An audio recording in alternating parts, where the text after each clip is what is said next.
Ustazah kelas 6. Bagaimana kabar antum hari ini? Semoga selalu dalam keadaan sehat ya, dan selalu dalam lindungan Allah Subhanahu wa taala. Oke teman-teman, hari ini kita akan melanjutkan pembelajaran. Sebelum kita mulai pembelajaran pada pagi hari ini, marilah kita mulai dengan membaca doa terlebih dahulu. Bismillahirrahmanirrahim. Rabbi zidni ilman warzuqni fahman. Amin. Semoga dengan pembacaan doa tadi pembelajaran kita dapat berjalan lancar dan kita dapat memahami pembelajaran dengan baik.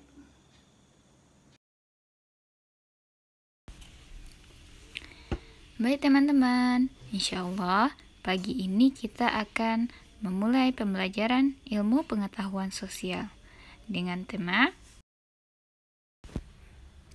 peran dan posisi Indonesia dalam kerjasama ASEAN di bidang ilmu pengetahuan dan teknologi.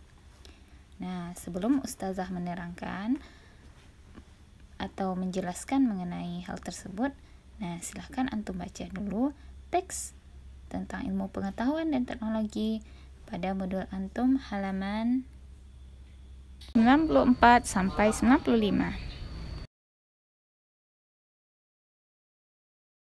Nah, teman-teman, selesai antum membaca teksnya, silakan dikerjakan latihan di bawahnya ya.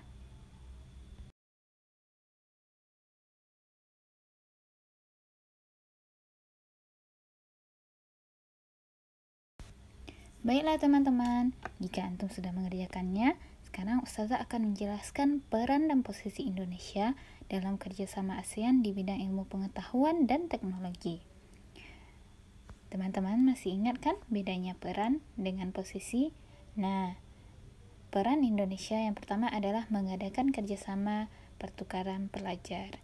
Nah, Indonesia akan mengutus beberapa pelajar ke negara lain untuk mempelajari berbagai ilmu yang tidak mereka pelajari di negara lain dan dalam lingkup ASEAN.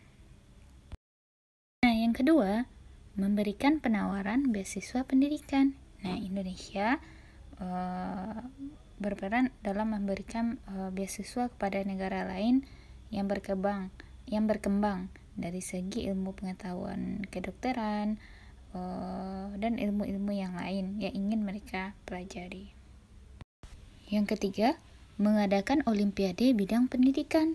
Nah, contohnya olimpiade sains nasional atau OSN yang diadakan oleh Pertamina pada tahun 2015 dalam lingkup ASEAN.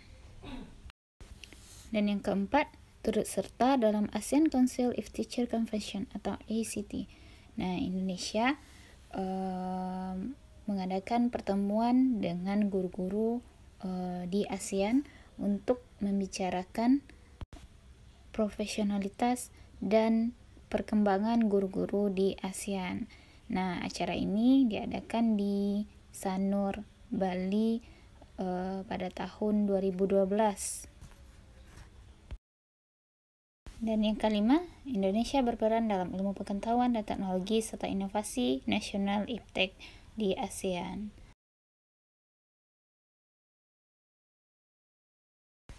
Oke teman-teman, selanjutnya kita akan masuk kepada peran Indonesia yang selanjutnya dalam kerjasama ASEAN, yaitu di bidang sosial dan budaya. Nah, sebelum Ustazah menjelaskan, teman-teman silahkan baca kembali teks berikut pada modul halaman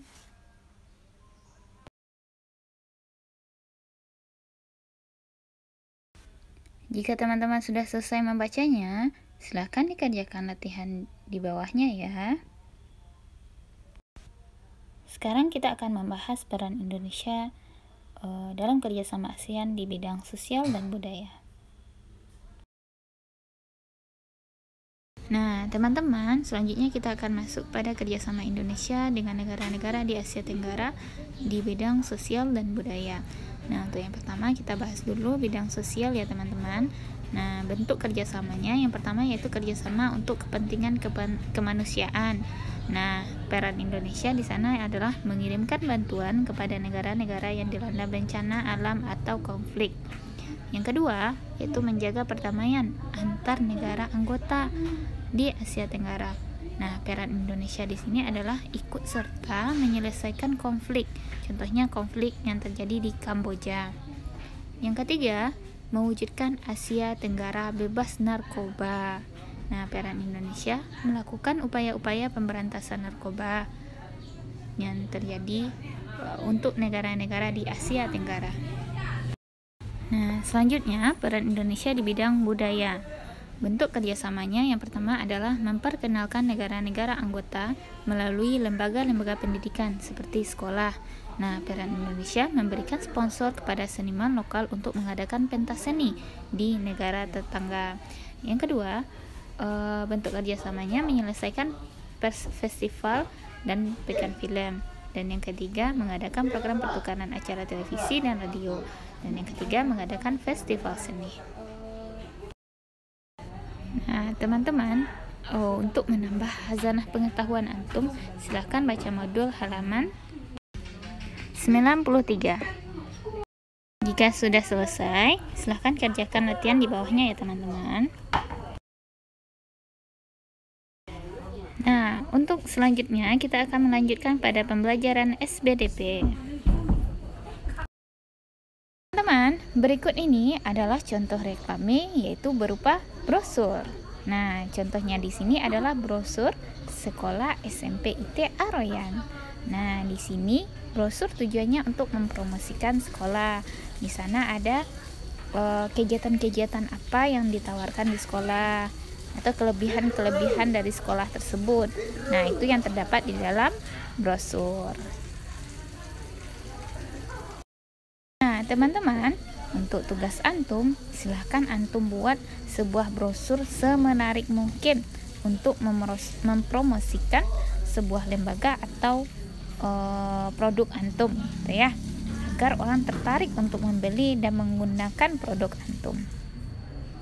Dan silahkan antum buat pada modul halaman 132. Nah, teman-teman, demikianlah pembelajaran kita pada hari ini. Marilah kita tutup dengan doa kafaratul majidah. Subhanakallahumma wa bihamdika asyhadu an la ilaha illa anta astaghfiruka wa atubu ilaik.